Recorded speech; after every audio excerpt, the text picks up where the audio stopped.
What if I told you that one woman's ambition was so fierce, so ruthless, that she nearly destroyed an entire nation's faith? What if I told you that this same woman orchestrated the systematic murder of God's prophets, manipulated kings like chess pieces, and built her throne on a foundation of blood and betrayal? Her name has become synonymous with evil itself. For over 3,000 years, mothers have whispered warnings about her to their daughters. Kings have trembled at the mention of her tactics. And yet, most people have never heard the full story of how she rose to power, how she held an entire kingdom in her iron grip, and how her downfall was so spectacular that it became the stuff of legend. This is the story of Jezebel, the foreign princess who became Israel's most feared queen, the woman who declared war on God himself and lost everything. But here's what might shock you. Jezebel's story isn't just ancient history. It's a masterclass in the psychology of power, manipulation, and the dangerous seduction of absolute control. By the end of this story, you'll understand why her name still sends chills down people's spines, and why her tactics are still being used by those who crave power today. Are you ready to meet the woman who nearly brought down a nation? Picture this: the ancient city of Sidon, where purple-dyed fabrics flutter in the Mediterranean breeze and the scent of frankincense fills the air. This is no ordinary kingdom. This is a place where power flows like wine, and where children are taught that might makes right. Into this world, a princess is born, but not just any princess. From the moment Jezebel drew her first breath, she was different. While other royal daughters learned embroidery and etiquette, Jezebel studied the art of war. While they practiced gentle smiles, she mastered the cold stare that could freeze a man's blood.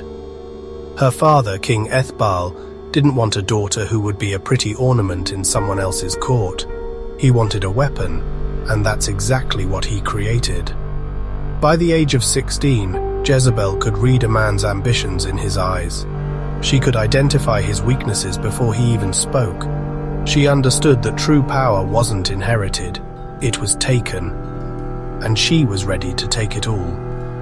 But here's the thing about weapons. They're only as dangerous as the target they're aimed at. And Jezebel had her sights set on something far greater than her father's coastal kingdom. She wanted a throne that would make her name echo through eternity. That throne was in Israel. Now let me paint you a picture of King Ahab of Israel. Imagine a man who inherited everything but earned nothing. A king who wore the crown but lacked the spine to rule. Israel was fracturing under his weak leadership, and neighboring kingdoms were circling like vultures. Ahab needed help. He needed strength. He needed an alliance. What he got was Jezebel. When news reached Sidon that Israel's king was seeking a foreign bride, Jezebel didn't wait for her father's permission. She didn't wait for a formal proposal. She saw opportunity bleeding through the cracks of a crumbling kingdom, and she seized it with both hands. "I will marry this king," she declared, her eyes gleaming with an ambition that made even her father uneasy. "But I will not be his queen. I will be his master." The marriage proposal came, of course, but by then it was already too late. Jezebel had made her choice, and when Jezebel made a choice, the world bent to accommodate it. Picture the scene. A foreign princess steps off a ship onto Israeli soil. The crowds have gathered to see their new queen. They expect to see beauty, grace, perhaps a touch of exotic charm. What they see instead is something that makes their blood run cold. Jezebel doesn't simply walk, she glides. Her smile doesn't warm, it calculates. Her eyes don't sparkle with joy, they burn with ambition. This is a woman who has come not to serve, but to conquer, and conquer she does. Within months, Jezebel has transformed from foreign bride to the true power behind Israel's throne. Ahab, the supposed king, becomes nothing more than a puppet dancing to her strings. But Jezebel isn't content with political power. She wants something far more dangerous. She wants their souls. Here's where Jezebel's story takes a dark turn that still sends shockwaves through history. Israel wasn't just any kingdom. It was God's chosen nation, set apart to worship Yahweh alone. For centuries, the Israelites had maintained their faith despite pressure from surrounding nations. They had resisted the temptation to bow to foreign gods, but they had never faced anyone like Jezebel. She didn't just introduce her god, Baal, to Israel. She systematically, methodically, ruthlessly dismantled everything the Israelites held sacred. Ancient temples were torn down, sacred altars were destroyed. The priests of Yahweh, men who had served God faithfully for decades, were hunted down and slaughtered like animals. And the people, they watched in terror as their spiritual identity was erased before their eyes. But here's the most chilling part. Jezebel made it seem inevitable.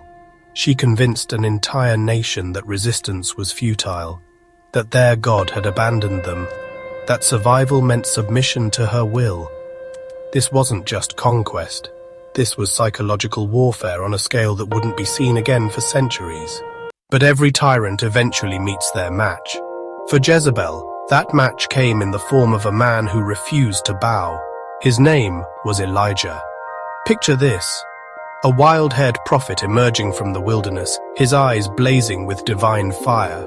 While everyone else cowered before Jezebel's power, Elijah looked her in the eye and said two words that would change everything. Not today. Elijah didn't just oppose Jezebel, he exposed her. He revealed that her gods were powerless. He proved that her threats were empty. He showed the people that the woman they feared was just that, a woman, mortal, fallible, defeatable. And Jezebel, she lost her mind. The message Jezebel sent to Elijah after he humiliated her prophets on Mount Carmel wasn't just a threat, it was a declaration of war. May the gods deal with me, be it ever so severely, if by this time tomorrow I do not make your life like that of one of them. But here's what makes this moment so incredible. For the first time in her life, Jezebel's threat fell on deaf ears. Elijah had seen God's power firsthand. He had watched fire fall from heaven. He had witnessed miracles that no earthly queen could counter. The unstoppable force had met the immovable object. The showdown on Mount Carmel wasn't just a religious ceremony, it was trial by fire, literally. On one side, 450 prophets of Baal, backed by the full power of Queen Jezebel. On the other side, one man, standing alone with nothing but faith. The prophets of Baal cried out from morning until evening. They cut themselves with swords. They danced around their altar like madmen. But their God remained silent. Then Elijah stepped forward. He soaked his altar with water, not once, not twice, but 3 times. He made it impossible for any human trickery to ignite the sacrifice. And then he prayed.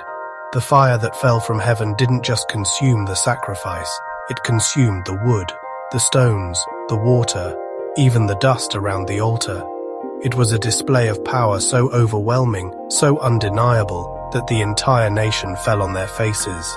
But Jezebel, she refused to see. Pride had made her blind.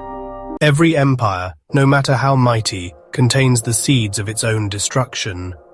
For Jezebel, those seeds were planted in the very tactics that brought her to power. She had ruled through fear, but fear breeds resentment. She had eliminated her enemies, but new ones always arose. She had made herself indispensable, but she had also made herself a target. The man who would bring her down had once served in her own army. His name was Jehu, and he had watched everything. He had seen the corruption, the murders, the systematic destruction of everything Israel held sacred, and he had had enough. When Jehu's chariots thundered toward Jezreel, Jezebel knew her time had come, but even facing death, she refused to break character. She painted her face, she arranged her hair, she put on her finest robes. If she was going to die, she would die as she had lived, as a queen. From her palace window, she looked down at the man who had come to kill her. And in that moment, something extraordinary happened. For the first time in her life, Jezebel's words carried no weight. Her beauty held no power. Her threats rang hollow. She was just a woman in a window, facing the consequences of a lifetime of choices. The fall was swift, the impact was final, and the prophecy spoken years earlier by Elijah came to pass with chilling precision. The dogs will eat Jezebel by the wall of Jezreel. When they came to bury her, they found only her skull, her feet, and the palms of her hands. Everything else had been devoured. The woman who had sought to make herself eternal had been reduced to fragments. Jezebel's story didn't end with her death. In many ways, it was just beginning. Her name became a cautionary tale, a reminder of what happens when ambition eclipses conscience, when power becomes more important than principle, when the desire to control others consumes the soul. But here's what makes Jezebel's story so relevant today. The tactics she used, manipulation, fear, the systematic destruction of opposing voices, the rewriting of history to serve her narrative. These aren't ancient strategies, they're modern ones. Every generation produces its own Jezebels.